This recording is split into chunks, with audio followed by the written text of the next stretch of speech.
자, 역시 다음 달 열리는 더불어민주당 최고위원 선거에 출사표를 내신 분입니다. 잠시 전 오전 10시에 출마 선언하고 여의도에서 이거 저희 한국일보사까지 날아주셨어요. 경기 부천 병이 지역구시죠? 예. 이건태 더불어민주당 의원 나오셨습니다. 네, 안녕하세요. 안녕하세요. 그럼 저희가 첫 인터뷰인가요? 저희가 첫 인터뷰인 거죠? 출마 선언하고 첫 인터뷰. 아유, 감사합니다. 영광입니다. 보내줘서 고맙습니다. 지금 네. 1000명 넘는 분들이 동접자로 함께 해주고 계십니다, 네, 여러분. 반갑습니다. 네. 질문도 많이 주십시오. 네. 자, 제가 참고로 부천 사람입니다. 아, 그러세요? 원래 고향이 부천? 아니요. 아, 저희 배우자가 부천의 사위네요. 아, 정치하려고 하나 봐. 부천의 부천의 아들. 사위. 아니, 지금 오늘 파란색 입고 온 본인이 지금 저는 사실 이제 민주당 정치인들께서 나오신다고 하셔가지고 파란색으로 오늘 의상을 좀 세팅을 해봤습니다. 국민의힘 출입기자거든요. 오늘은 파란 나라네요. 오늘 이제 출마 선언 하셨는데 네. 출사표를 보니까 엇박자 얘기하시고 이제 당청 소통 얘기하시고 네. 그래서 이제 출마를 하신 이유 다시 한번 부탁드립니다. 이제 민주당에 지금 해야 될 일은 이재명 정부의 성공을 밀착 지원해야 됩니다. 네. 그게 제일 중요하죠. 마이크 그래서- 조금만 가까이 마이크를 당겨주시면 될 거예요. 네. 민주당이 해야 될 일은 우리가 만든 정부, 이재명 정부의 성공을 정말 밀착 지원해야 됩니다. 그래서 이제 그런 최고인이 필요한데 민주당이 지금까지 뭐 개혁 입법이라든지 또 민생 입법이라든지 많은 일을 해왔습니다. 열심히 해왔는데 그리고 또 이재명 대통령이 이제 대통령 당선되고 나서 내치와 외치에서 정말 많은 성과를 내셨거든요. 그럼에도 불구하고 당정청 간에 엇박자가 있다. 이런 이제 비판이 있었어요. 그래서 그 부분에 대해서 정말 밀착된 소통이 필요하다. 그래서 그 밀착된 소통의 적임자는 저 이건태다. 이런 생각을 하고 출마하게 됐습니다. 제가 먼저 출마를 뭐 하려고 한 건 아니고요. 저하고 늘 의논하고 협조했던 네. 분들이 이번에 이건태가 나가주면 좋겠다 해서 나가기로 한 이틀 고민하다가 나가기로 결심을 했습니다. 어떤 오늘 분들이 거기 등장하셨던 분들이 오늘 출마 선언 하시는데 오늘 박찬대 이제- 의원님하고 천준호 의원님하고 한준호 다 이렇게 김태선 뭐 해가지고 그냥 어. 거의 총출동하셨더라고요. 무슨 총출동에 찐명 뭐라고 얘기하기 좀 뭐라고 해야 어려운데 오늘 오신 분들이 저하고 아주 가깝게 지내고 늘 상의하고 협조하고 하는 그런 분들이 오셨습니다. 근데 뭐 숫자로 많이 모시려고 생각은 안 했고요. 그런 분들 중심으로 간촐하게 하자 그렇게 해서 오셨습니다. 출마회견 사진 하나 있으면 찾아서 네, 올려주시면 찾아서 좋을 궁금하네요. 것 같아요. 오. 우와. 저거 전혀 안 간촐한데요? 네. 임팩트가 지금 하나에 있으신 안 잡히고 분들을 있어. 이야. 야 딱딱딱딱 오른쪽부터 이야. 김우영, 김태선, 이강희, 천준호 그리고 이건태, 박찬대, 이재강 그리고 안태준 안 보입니다 여기서 한준호. 한준호인가? 왼쪽. 네. 한준호, 김동아. 네. 왼쪽에 더 정말요? 있으세요? 안 보여요. 지금 다 안 담겼어. 저 모니터에 박찬대 대표 지금 몸살 감기 걸려가지고 목걸이 들고 나오셨어요. 진짜요. 그런데도 함께 해주셨네요. 근데 감사합니다. 예. 간촐하지 않은데요? 궁금한 게 있었어요. 그 당청간 엇박자가 있다. 이렇게 생각하시는 의원님들이 좀 많으세요? 어떠세요? 의원님들 진짜 당내 기류가 어떤지 의견 여론이 어떤지 좀 궁금하더라고요. 그 당청 간 엇박자 있다는 비판은 이제 우리 지지자들이나 국민들이 하셨잖아요. 그런 부분은 의원들도 느끼고 있죠. 알겠습니다. 이거 근데 그 엇박자가 나고 있는 이유는 뭐라고 보세요? 그러니까 소통 채널을 강화해야죠. 밀접하게. 지금은 그게 약하다. 소통 채널이. 지금 약하다는 표현보다는 강화해야 된다. 빈틈없이 강화해야 된다. 지금 이렇게 말씀드리고 싶습니다. 우리가 그 지금 빈틈을 빈틈이 여기서 많다. 많이 비판을 했었는데 우리 이건태 의원님이 최고위원이 되시면 이제 방송할 게 없어지는 거 아니겠어요? 그렇게 되는 건가? 그럼 뭐 종방해야죠. 아니 이제 나와주셔서 계속 이제 얘기를 네. 해주셔야지. 당청간에 그러네. 어떻게 네. 뭘 잘하고 계신지. 제가 이제 아시다시피 대장동의 변호인 있잖아요. 네. 네.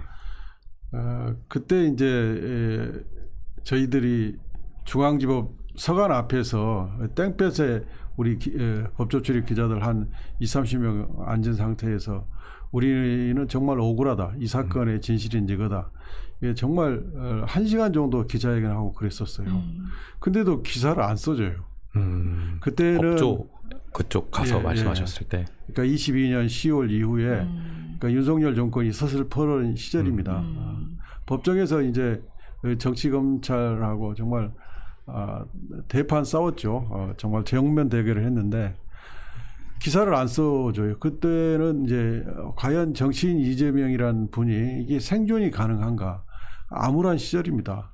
정치 검찰이 총력을 다해서 우리를 탄압하고 공격할 때라서요. 근데 그 사건에 실체가 없고 또 국민이 도와주셔가지고 이재명 대통령을 저희가 이제 맡게 됐습니다. 그래서 너무 소중하고 너무 감사하고 그래서 이재명 정부가 꼭 성공하기를 바라는 마음이 간절합니다. 그래서 저는 법률 대변인으로 역할을 할 때도 우리 이재명 당대표 사건을 저들의 공격으로부터 방어하는데 정말 전심전력을 다했습니다. 그리고 지금 이제 정부 출범한 이후에 조작기소 대응 특위 부위원장으로서 저 정치 검찰들이 그 조작기소해놓은 사건 진상 규모해서 규명해가지고 전모를 밝혀서 이재명 대통령을 비롯한 또 주변의 피해자들이 여럿 있으시잖아요. 그분들의 명예를 회복하고 사건을 바로잡고 책임 있는 자들에게 엄한 처벌이 내리도록 하려고 합니다. 제가 최고인이 되면 이런 역할을 다 하려고 하는 겁니다. 근데 저 개인적으로 궁금했던 게 대장동 어쨌거나 일타 강사로 불리시고 계시는데 그게 어떤 점이 좀 짧게 설명해 주시면 어떤 점이 조작이고 어떤 근거가 있는지에 대해서 짧게 설명해 주신다면. 그러니까 대장동 사건을 비롯해서 윤석열이 대통령이 된 다음에 이재명 당대표를 향해서 8개의 공소사실로 크게 범죄하면 기소를 했어요. 그러니까 자기의 대선 경쟁자, 낙선자, 앞으로 대통령이 될 가능성이 있는 유력 정치인을 상대로 새롭게 8개의 공소사실을 기소했다는 것은 정황 자체만으로도 이건 정치 탄압 수사구나, 탄압 기소구나 라는 걸 알 수 있죠. 윤석열 정치검찰의 조작 기소의 특징이 있습니다.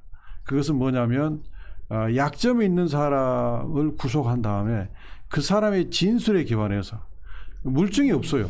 그 진술에 기반해서 기소해요. 그러니까 구속해서 숙주를 만들고 그 숙주의 진술을 위해서 그 근거에서 윗단계로 올라가고 이렇게 수사를 하거든요. 그 대장동 사건이나 대북 송금 사건이나 다 진술뿐이고 그 진술은 객관적 증거와 정황에 배치돼요. 반대돼요. 대장동 사건을 간단히 설명하면 한 2분 정도 설명해도 되나요? 네. 이게 핵심인데 원래 이제 대장동이 성남 전체로 볼 때 서남쪽에 있어요. 거기 한 30만 평 되거든요. 다른 데는 다 개발이 됐어요. 그래서 이게 노른자의 땅으로 다 눈독을 들이고 있었습니다. 그래서 LH가 이 땅을 개발하겠다고 성남시에 허가 신청을 합니다. LH가 개발을 진행하고 있었어요. 근데 대장동 그 민간 사업자 일당이 부산저축은행 등으로부터 1,800억을 대출받아요. 그래가지고 땅 80%를 매집을 합니다. 그리고 이명박 정부에 로비를 해가지고 LH를 포기시켜요. 그 2010년 6월 28일 날 포기 선언을 해버리거든요. 근데 7월 1일 날 며칠 뒤에 이재명 시장이 취임을 합니다. 그 LH가 포기하니까 LH가 포기했어? 그러면 성남시가 공영 개발하겠다고 선언해버려요. 그러니까 민간 사업자들 입장에서는 완전히 황당한 꼴이 된 거예요. 그리고 이재명 시장이 이제 공약을 성남의 구도심, 중원구, 수정구 이 구도심에 네모 반듯한 공원을 만들어주겠다고 공약을 했어요. 그래서 대장동 사업지구하고 그 공원 1공단이 있었던 그 지역에 공원을 만들었는데 그 지역이 약 14km가 떨어져 있어요. 아무 상관없는 곳이에요. 그걸 결합을 해가지고 대장동 개발하는 사업자는 이 공원화 사업을 무조건 옵션으로 지급해야 된다. 그게 총 2,760억을 들었거든요. 그래서 그 2,760억을 대장동 사업에서 빼내가지고 지금 멋들어진 공안이 만들어져 있습니다. 근데 저들의 요구가 결합개발을 하지 마시고 분리해달라는 거예요. 근데 성남시장 이재명은 끝까지 결합개발을 했어요. 그리고 세 번째, 토지보상 방식을 수용 방식으로 하지 말고 환지 방식으로 해달라. 환지 방식으로 하면 훨씬 자기들이 이득입니다. 그리고 환지 방식으로 하면 자기들이 사업자로 지정될 가능성이 매우 높아져요. 근데 끝까지 수용 방식으로 했어요. 그리고 네 번째는 대장동 땅에 아파트를 지을 때 자기들이 이미 사놓은 땅 거기 중심으로 해달라고 했어요. 그래서 구획계를 자기들이 제출한 기업 구획계를 해달라고 했는데 안 된다. 원래 LH가 그랬던 구획계, 그 성남시 구획계를 하겠다. 그것도 거절했어요. 마지막으로 이제 개발한 데 4,600억이 들어요. 그것을 이제 지방채 발행해야 될 거 아니에요. 근데 지금의 국힘당 계열의 당이 그 당시 성남시 의회 다수당이었어요. 그걸 반대하는 거예요. 그러니까 민간 자본이 필요해서 민간 합동으로 이제 나중에 변경되거든요. 네. 그래서 그 민을 이 민간 사업자들은 자기들로 지정해달라고 요구해요. 자기들이 땅 주인이니까. 그것도 적법합니다. 지정해도. 그럼에도 불구하고 이재명 시장이 안 된다. 그 민은 공개경쟁 입찰로 지정하라고 지시를 해요. 그리고 공개경쟁 입찰 업무를 성남시 밑에 있는 성남 도시계획본부공사가 맡은 겁니다. 근데 거기에 본부장이 유동규였고 유동규가 저들한테 매수돼 갖고 이 사달이 난 거예요. 그래서 요게 사건의 실체예요. 성남시장의 권한사항은 이재명 시장은 전부 거절했어요. 근데 밑에서 문제가 발생한 거고 이건 성남시의 부패 사건이 아니라 성남시 도시개발공사의 부패 사건이에요. 요걸 제가 법정에서 유동규한테 하나하나 물어서 유동규가 인정했어요. 성남시장은 다 거절했다. 인정했고 검사들한테 5개의 요구사항을 다 거절했으면 5개 핵심 희망사항을 다 거절했으면 이재명 시장이 저들하고 결탁됐다고 볼 수가 없는 거 아니냐고 주장했을 때 검사들이 단 한마디도 반박을 못했어요. 그래서 제가 재판장한테 단 한마디도 반박 못했다는 이것을 공판조서에 남겨달라. 그렇게까지 얘기했는데 반박을 못했어요. 이게 대장동 사건의 실체입니다. 그럼 정진상 씨 재판은 어떻게 흘러갈 걸로 보세요? 그러니까 정진상 이제 실장에 대해서는 유동규가 방금 말한 이제 배임 말고 뇌물 줬다고 했거든요. 네. 근데 그 뇌물도 유동규가 2013년 3월경에 남욱한테 3억을 요구해요. 그 3억을 받아가지고 결국 정진상한테도 주고 김용한테도 줬다는 구도예요. 근데 법정에서 이제 철거업자 얘기가 제가 질의했는데 갑자기 나왔어요. 그래서 우리는 당신 철거업자한테 돈 준 거 아니냐 이렇게 질의를 했거든요. 근데 그때는 이제 워낙 그 윤석열 정권의 기세 등등한 때라서 진실이 묻혀 있었어요.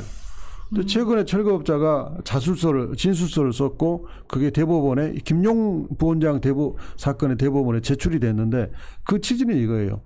원래 유동규가 리모델링 사업을 했기 때문에 리모델링 사업 철거 공사를 주겠다고 해서 3억 원을 줬다요. 근데 철거 공사를 못 주는 거예요.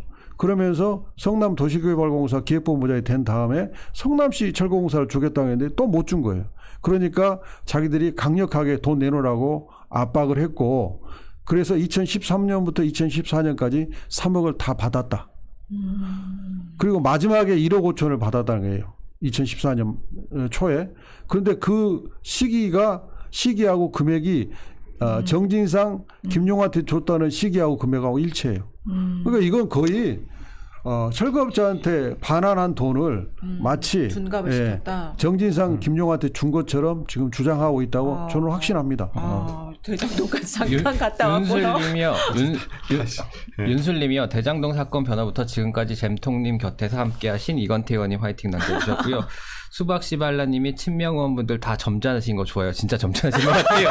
그치만 기죽지 마시고 끝까지 밀고 나가세요라고 하트 달아주셨습니다. 그리고 진영님이요. 팩트 이 대통령이 제일 믿는 정치인이 이건태 의원이라 말함. 이 부분 꼭 읽어주세요. 꼭 읽어드렸습니다.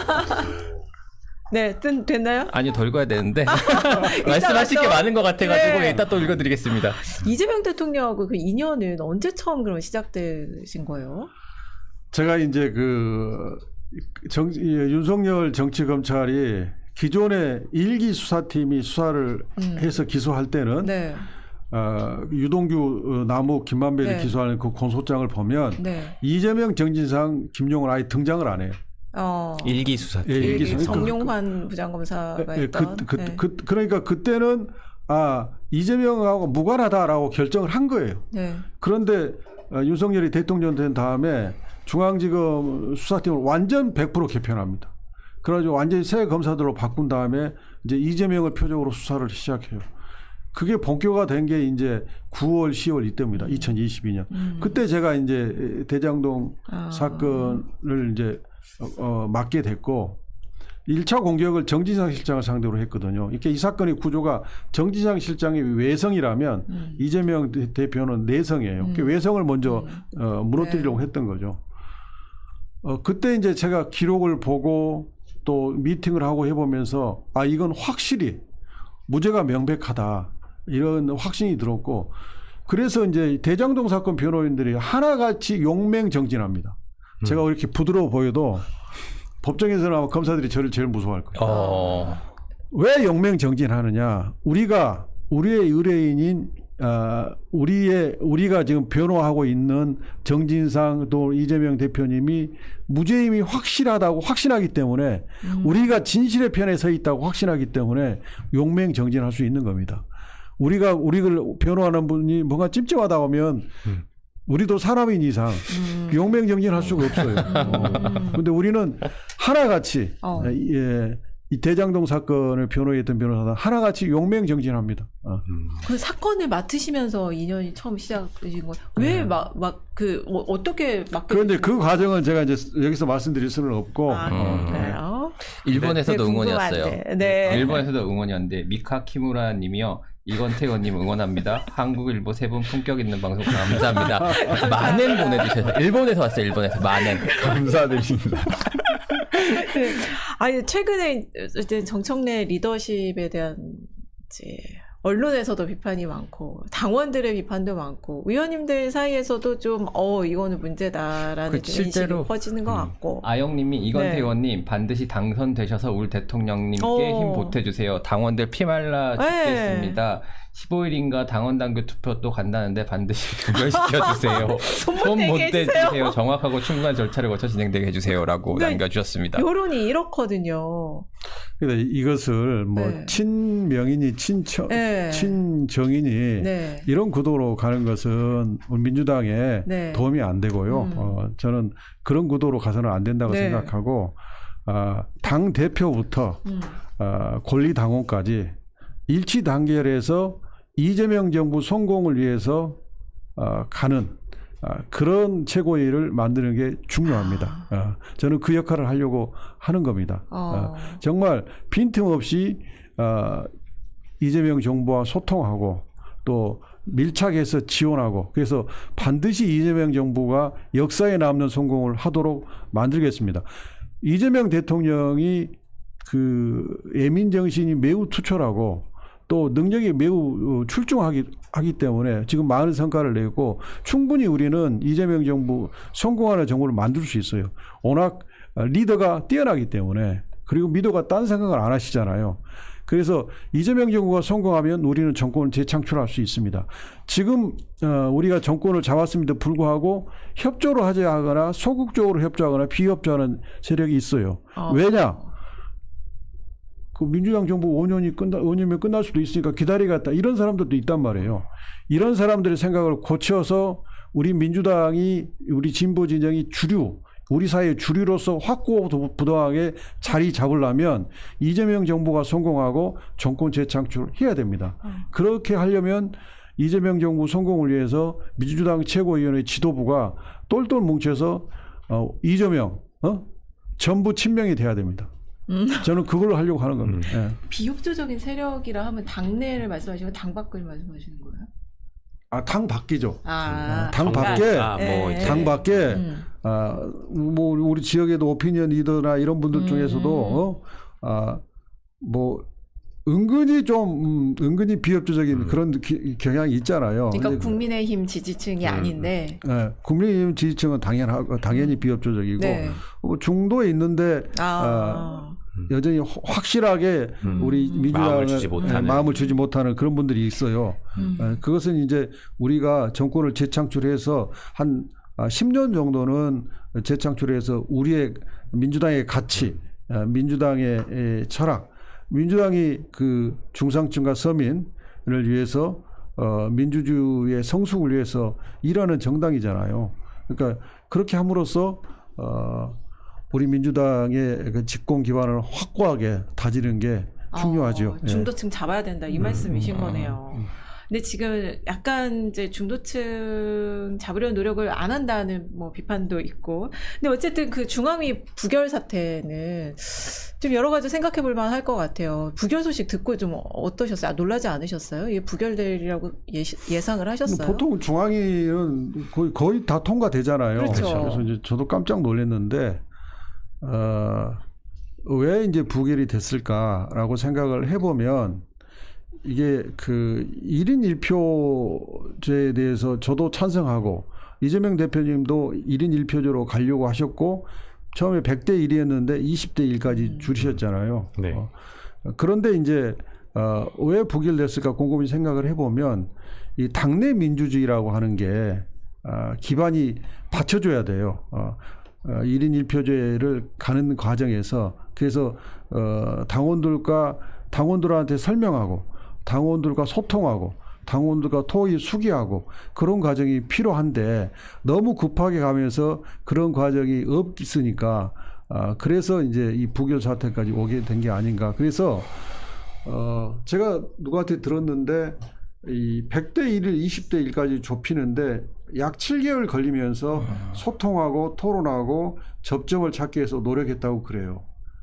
그러니까 이게 실제로 이재명 대통령께서는 그랬다. 예, 그때 당대표실에 그만큼 소통이 중요합니다. 그러니까 우리가 아무 문제 없는 것처럼 보이는 부분이라도 실제로 의견을 들어보고 소통해 보면 보완하고 또 살펴줘야 될 부분이 있거든요. 그래서 그런 부분들에 대해서 좀 소홀하지 않았는가 하는 생각이 듭니다. 그래서 저는 더 궁금한 게 있는데 그 저번에 그 페이스북에 써주실 때 우리 당원당규 미비점 관련해서 지적해 주신 게 있었잖아요.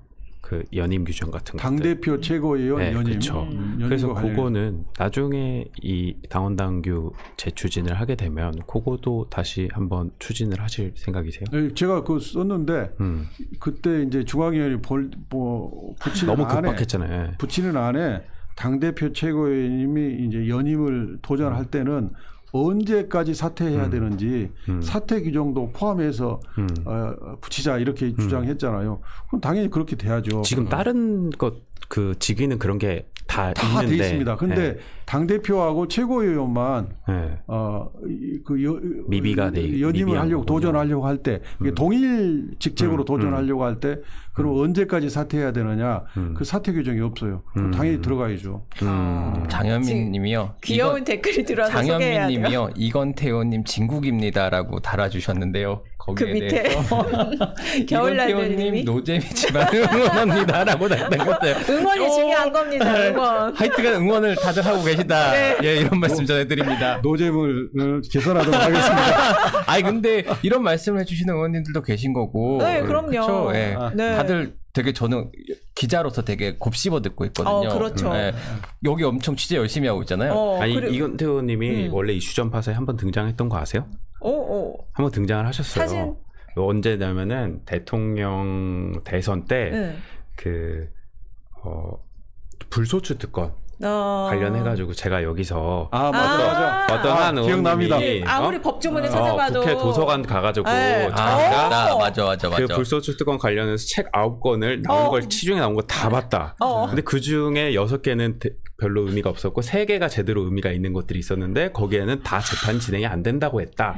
그래서 제가 모 의원이라고 얘기했는데 선배가 그 의원 이름이 누구냐라고 해서 제가 이건태 의원이다라고 해가지고 쇼츠로 만들고 막 이랬던 것 같아요. 생각이 났어요. 직접 그때 도서관에 가가지고 찾아보고 정말 영맹정진하신 분입니다. 그리고 제가 또 의원님은 모르시겠죠? 왜냐하면 제가 취재 대상들이 의원님에 대해서 어떻게 얘기하는지 의원님은 모르실 거 아니에요. 근데 되게 높게 평가하시더라고요. 엄청 성실하시다. 왜 그렇게 열심히 하시는지 아. 모를 정도로 일을 열심히 하신다. 그러니까 직접 브레인 이게 얘기를- 논리들을 다 이렇게 제공해주는 네, 네. 브레인 꾸준하게 같은 되게 역할을 내가 열심히 말을 하시나 하려면 봐요. 확신을 갖고 얘기를 해야 되니까 직접 가서 도서관에 가서 다 찾아보시고 그것도 그렇고 아. 조작 그거 할 때도 그렇고 뭐 아무튼 여러 가지 그 법조 관련된 사안들에 있어서 이건태 의원님이 엄청 발벗고 나서가지고 어. 성실히 했다고 하시더라고요. KT님이 아이고, 감사합니다. KT님이 노잼이라도 일잘러가 좋다라고 일잘러 의원이 확실히 일잘러는 맞는 것 같아요. 네. 그렇습니다. 저도 나중에 저기 지금 잘하면 소송 갈 수도 있거든요. 의원님께 좀 맡겨야겠네요. 변호사 겸직이 안 돼서. 아니야. 이 얘기를 그러네. 하면 어떻게 그러네. 그냥 아이고. 뒤로 가서 이렇게 좀 아이고, 여쭤봐야지. 몰랐어요. 아유 정말 조용히 나중에 한번 상의를 네. 드려봐. 어떻게 대처하면 좋을지. 근데 의원님 나오셨으니까 또 검사 출신이시잖아요. 근데 이번 주에 지금 정말 뜨거운 이슈 통일교 예. 금품수수 의혹 사건인데 근데 전재수 장관 이제 이름만 나오고 있는데 제가 보기에 이제 계속 나올 것 같아요. 예. 근데 지금 하루 사이에 정동영 장관, 이종석 국정원장, 그다음에 또 정진상 씨 이름도 나왔고 예. 계속 나오고 있거든요. 지금 한 예. 7분이 성함이 나왔어요. 예. 근데 이 사건이 어떻게 더 크게 번질 가능성이 있다고 보세요. 어떠세요? 이 견적을 좀 지금 현 상태에서 표현 내보시면 좋다. 견적 표현 좋네요. 특검이 특검에서 그런 진술이 나왔다고 해서 그게 사실이다 단정하기는 매우 이르고요. 네. 그런 상황은 아니고 전재수 장관이 전면 부인하는 입장을 내셨잖아요. 네. 그리고 이제 정부의 부담을 드리지 않기 위해서 사의를 표명한다 있고 방금 전에 기사를 봤더니 대통령이 사의 수리하신 것 같더라고요. 수리를 하셨어요? 한번 기사 좀 얘기를 했을 것 같아요. 확인해 미국 주실래요? 출장 중에. 내가 잘못 봤는지 모르겠으니까. 미국 출장 중에 아마 오늘 어제 소통을 새벽에 했겠지. 그리고 이제 그 소통은 안 하셨다고 그랬어요. 아 그래요? 네. 대통령님께서 이 종교 분리의 원칙, 네. 이 종교 분리의 원칙이 무너지면 나라가 굉장히 혼란과 갈등으로 빠지거든요. 그래서 헌법상의 종교 분리의 원칙은 국가의 매우 중요한 기강입니다. 다른 나라들 보면 종교 분리 원칙이 무너져가지고 종교 갈등 때문에 국가가 국론이 모아지지 않고 국민 갈등이 발생하고 이런 문제가 발생하잖아요. 그래서 이건 매우 중요한 문제예요. 통일교가 정치권을 어떻게 매수한다든지 뭐 이렇게 해서 자기들이 통일교하고 정부를 정교 일치 이런 체제로 가려고 했다면 그건 굉장히 위험한 시도이고 발상입니다. 그래서 여기에 대해서는 대통령께서 뭐 관련 법인이 그런 공익 침해 행위를 했으면 해산, 취소도 검토하라 이런 지시를 했잖아요. 그래서 그런 차원에서 명확한 입장을 보이신 거라고 저는 생각하고요. 그 다음에 이제 이 금품 부분은 지금 국수본으로 이제 네. 사건이 갔으니까 국수본 수사를 차분히 좀 지켜볼 필요가 있습니다. 왜냐하면 이럴 수도 있잖아요. 통일교에서 이제 통일교에 대한 수사가 시작되니까 통일교가 전략적으로 뭔가를 얘기를 하거나 그럴 수도 있잖아요. 그래서 그런 부분까지 고려해서 진실이 뭔지를 좀 차분히 국수본 수사를 좀 지켜볼 필요가 있다고 생각합니다. 대통령께서도 국수본에 여야 가리지 않고 엄정 수사라고 지시를 하셨지 않습니까? 예. 윤영호 전 본부장이 어제 이제 결심 공판에서 사실 미리 예고를 했잖아요. 민주당 의원들 내가 실명 다 얘기하겠다, 더 얘기하겠다 했는데 정작 이제 최후 진술에서는 얘기를 안 하고 이제 좀 동정의 호소도 하고 통일교에서 교단에서 나 꼬리 자르게 하려고 한다 하고 있고 나 지금까지 성실하게 수사 협조를 했으니까 보석도 뭐 요청을 한 것 같고요. 이렇게 하고 정작 자기가 폭로하겠다고 한 건 얘기를 안 했거든요. 왜 그랬다고 보세요? 뭐 실체가 없었을 가능성도 있고요. 네. 본인이 얘기를 하겠다고 한번 얘기를 했자 네. 그런 시에 기사를 본 것 같은데. 네, 네. 예. 근데 뭐 자신이 있으면 얘기를 했었어야죠. 아니면 얘기를 하면 죄가 어차피 본인도 그럼 제공한 게 되니까 죄가 늘어나는 거잖아요. 뭐 그런 걸 걱정해서. 이게 너무 앞질러서 우리가 추측할 필요는 없다고 생각해요. 알겠습니다. 나오셨으니까 이것도 하나 특검에서는 이제 이게 수사 대상이 아니라고 봐서 8월에 진술을 예. 받고도 이제 수사를 안 했잖아요. 근데 김건희 특검 수사 대상이 뭐 한 16개 정도 되는데 맨 마지막이 인지 수사가 있잖아요. 수사하는 과정에서 인지한 새로운 사건도 수사할 수 있는데 근데 수사 대상이 아니라고 본 게 맞는 건가요? 저도 이제 그 16개 그리고 네. 16번째 관련 사건. 근데 그 관련 사건의 해석을 이건 이제 김건희의 국정농단 사건을 수사하라는 취지의 특검이잖아요. 네. 그래서 관련 사건을 그 관련만 그러니까 그 수사하다가 발견되는 수사의 단서는 모두 다 해당되는 거냐, 아니면 김건희 관련된 단서에 한정되는 거냐, 이게 해석이 두 개로 나눌 수 있을 것 같고, 저는 법의 취지가 김건희 관련된 그 수사 단서로 한정해야지 이걸 뭐 한정 없이 버치면 그것은 이 특검의 취지에 맞지 않다고 생각합니다. 국민들이 김건희하고 관련도 없는데 그 특검이 무작정 다 수사하도록 하라. 국회의 뜻은 그게 아니었잖아요. 그래서 특검의 판단은 옳다. 이건 특검의 수사 대상이 아니어서 국수부 보는 게 맞다. 그렇게 오는 게 맞다고 생각합니다. 그 시기가 하필 이제 정치자금법 공소시효가 이제 7년인데 그때 만약에 2018년에서 19년 사이에 준 것으로 보고 있는데 2018년에 줬으면 이제 올해까지 딱 공소시효가 끝나는 거라서 편파 수사 논란이 일고 있는 거 아닌가 아니 싶어요. 근데 8월 달에 진술이 나왔다 하더라도 하긴 그 그때? 진술이 나왔으니까 바로 이 진술을 믿고 뭔가 하는 거 그렇게 수사기관에 하지는 않아요. 이 진술이 왜 나왔는지, 진술의 배경이 뭔지 이런 것을 좀 따져보는 기간이 필요하거든요. 그리고 수사팀의 진술이 나왔다 하더라도 그 바로 이제 그 특검한테 보고를 했는지도 잘 모르겠고, 그래서 8월에 나왔는데 지금 한 것을 그 자체를 가지고 내부 사정을 모르면서 이게 좀 특검이 봐주기 하려고 하는 것이 아니냐, 그렇게 비판하는 것은 너무 성급합니다. 저 질문 하나 있습니다. 네.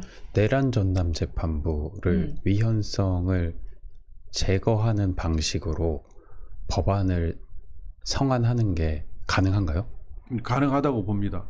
그러니까 저도 이제 그 법안을 봤는데 법사위 통과된 법안이 법원이 협조적인 입장만 가지고 있다면 특별히 문제될 게 없어요. 그러니까 1심 재판이 진행 중인 사건을 특별재판부로 뺏어오는 게 아니라 1심 재판부가 특별재판부로 넘길지 말지를 자율적으로 판단하도록 돼 있어요. 그리고 추천을 누가 하느냐, 법무부 장관이 들어가 있고 헌법재판소가 들어가 있기는 하지만 지금 뭐 대법관 추천이나 또는 법관 인사위원회에도 검사가 들어가 있거든요. 그런 거가 비교해 보면 추천 자체를 이렇게 위원을 추천하는 거잖아요. 그 위원이 이제 최종 판사를 추천하는 거고, 간접적인 거죠. 이걸 가지고 위원이다 이렇게 저는 단정하기는 어렵다고 봐요. 근데 그럼에도 불구하고 우리 민주당이 우당이 조국혁신당, 그 다음에 민변, 참여연대 이런 데서 어차피 특별재판부가 작동을 하면 윤석열이 위헌심판 신청을 할 거 아니냐, 그런 경우를 대비해서 시비 소지가 없도록 정리할 필요가 있지 않느냐는 의견을 주셨기 때문에 관련해서 저희가 정청래 대표가 지금 로펌에 헌법 전문 변호사한테 의뢰를 해놨고 또 저희 지도부도 지금 의견을 더 토론하고 있는 것 같아요. 그래서 그러면 좁힐 수 있죠. 시비가 걸리지 않도록. 그러니까 그럼에도 불구하고 윤석열이 위헌심판 제청했는데 법원 판사가 그 담당 재판부가 이제 결정권을 가지고 있거든요. 네. 이거 나는 위헌이라고 생각한다라고 해서 헌법재판소에 그걸 보내버리면, 위헌 제청을 해버리면 재판이 정지돼 버려요. 그럼 풀려나요? 후속 기간이 만료되면? 만료되면 헌법재판소 법에는 재판이 정지되고 정지 기간에는 구속 기간에 산입을 안 한다고 돼 있긴 해요. 그런데 그 실무에서는 재판장이 이 법이 위헌이라고 생각해서 헌재 위헌 여부를 판단했다고 하면서 구속된 피의자를 계속 가둬두는 것은 판사로서는 굉장히 무리할 수 있어요. 그러면 그 판사가 직권으로 석방 결정을 해버릴 수도 있어요. 이런 리스크가 있는 거예요. 그런데 그래서 이제 지금 이제 뭐 민변에서도 그 추천, 법무부 장관 추천 이런 것을 좀 시정해야 되는 거 아니냐 이런 의견을 줬기 때문에 지금 드러난 이른바 우리 진영이라고 보여주는 쪽에서 문제 삼고 있는 부분을 검토해서 우리 헌재 전문 변호사들 의견을 들어봐가지고 그걸 좁힐 수 있는 거 좀 깔끔히 정리할 수 있는 정리해서 보내면 법을 보내면 그 재판부의 판사가 아주 심각한 경도된 사람이 아니면 그런 사람은 추천이 안 될 거 아니에요. 그래서 그 정도면 그런 사태는 발생하지 않을 것이다 이렇게 생각하는 거죠. 제가 지금 재밌는 포인트가 생각이 났는데요. 의원님 최고위원 출마하고 나왔는데 저희가 지금 민주당 사람만 계속 여쭤보고 있어요. 이거 어차피 대장동의 내란 전담 재판부에 아니, 어차피 위원 소지에 의원님이 지금 최고위원 되면 이거 다 하셔야 되는 거라서 지도부로서 어차피 다 하셔야 돼요. 가장 이 분야에 또 잘 아시는 아니 PR을 하셔야 되는데 지금 우리 이런 취재를 하고 전문성이 있어가지고 PR이지.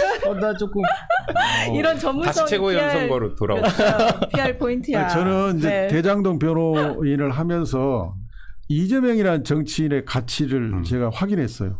그래서 이재명 당대표를 방어하는 게 민주당과 대한민국을 위해서 이것은 반드시 필요하다라고 판단하고 저뿐만 아니라 대장동의 변호인도 다 그렇게 생각했어요.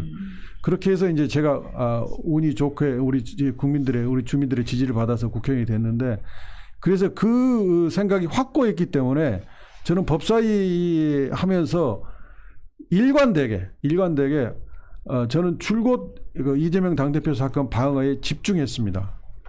그래서 그 당시 정청래 법사위원장이 나한테 그랬어요. 당신처럼 이재명 방어에 오로지 집중하는 법사위원 난 정말 당신 처음 봤다. 이재명 지지자들은 당신 뭐 엄청 좋아할 것 같다. 그런 말까지 했어요. 아 맞아요. 그때 한번 저 정청래 법사위원장이랑 저녁 자리가 있었거든요. 그래서 이제 누가 법사위에서 제일 훌륭하시냐 했더니 이건태 의원을 얘기했던 것 같아요. 근데 굉장히 성실하다라고 했던 것 같아요. 인생아님이 잼통령의 찐동지 이건태 의원님 꼭 최고위원 되세요. 이슈 전파서 너무 좋아요. 그리고 이제 제가 그렇게 쭉 활동을 해왔고 자랑을 하라고 하니까 자랑하는 겁니다. 법률 대변인을 왜 됐냐? 선거법 사건을 우리는 당연 무죄라고 생각했어요. 이거 유죄를 쓸 수가 없는 사건이에요.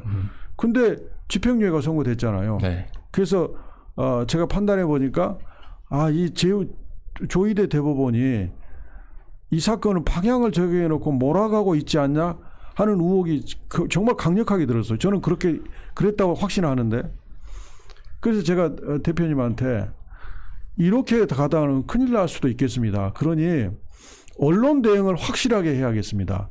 언론에 관련 사건이 보도가 나오면 즉시 정확하게 대응하는 게 매우 중요한데 그 역할은 저밖에 할 사람이 없습니다. 제가 법률 대변인이 돼서 그 역할을 하겠습니다 해서 대표님이 그렇게 하자고 해서 법률 대변인을 했어요.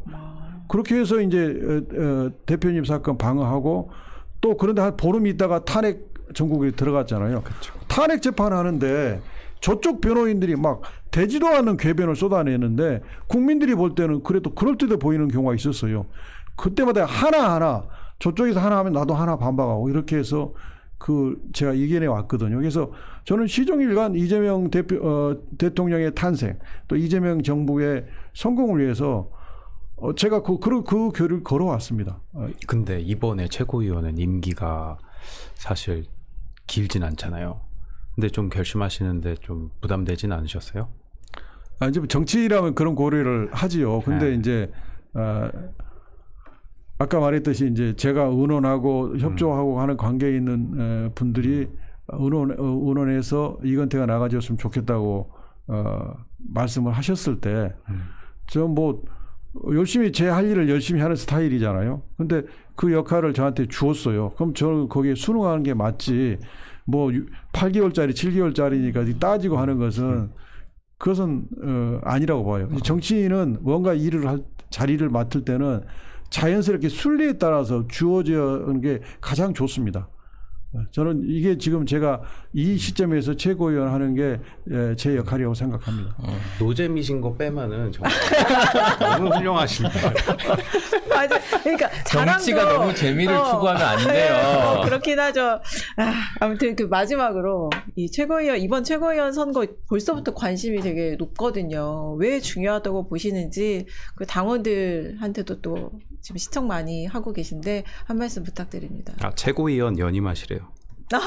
벌써.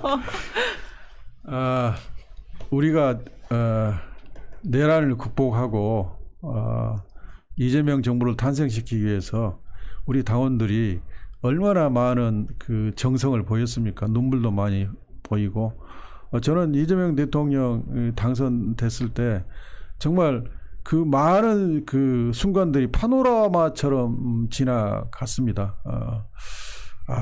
그래서 내가 참 정말 잘했구나 하는 생각도 들었고.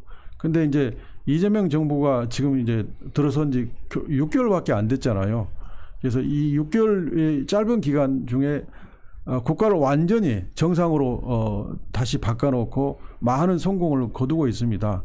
그렇게 하고 있는데 우리 이 민주당이 흐트러짐 없이 일관되게 이재명 정부의 성공을 위해서 이재명을 중심으로 똘똘 뭉쳐서 가는 것이 저는 좋다고 생각합니다. 그래서 제가 그 역할을 하는 게 좋겠다.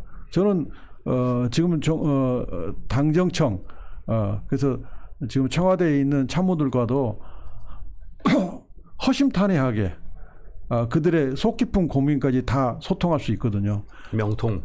그 명통. 그래서 당원들과 언제든지 곧바로 소통하고 실행하는 직통 최고위원. 그리고 당정청의 한 라인으로 역할하는 명통 최고위원이 되기 위해서 출마했습니다. 명통과 직통이 된다는 의미도 있나요?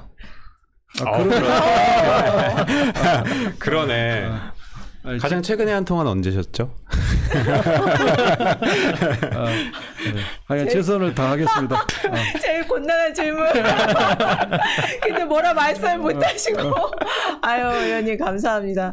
그 오늘 나오셔서 감사하고요. 다음 달 선거에서 또 뜻하시는 바 이루시길 네. 저희도 그리고 여기 응원하겠습니다. 최고위원 또 되시면은 나와주셔야 또 돼요. 나오셔야 됩니다. 예, 또 나오겠습니다. 약속하셨습니다. 약속하겠습니다. 네. 불러만 여러분, 주십시오. 네. 예. 의원님 오늘 나와주셔서 감사합니다. 예, 감사합니다. 예, 여러분 감사합니다. 3부에 여의도 브라더스 돌아옵니다. 기다려주세요. 예, 감사합니다. 감사합니다. 감사합니다.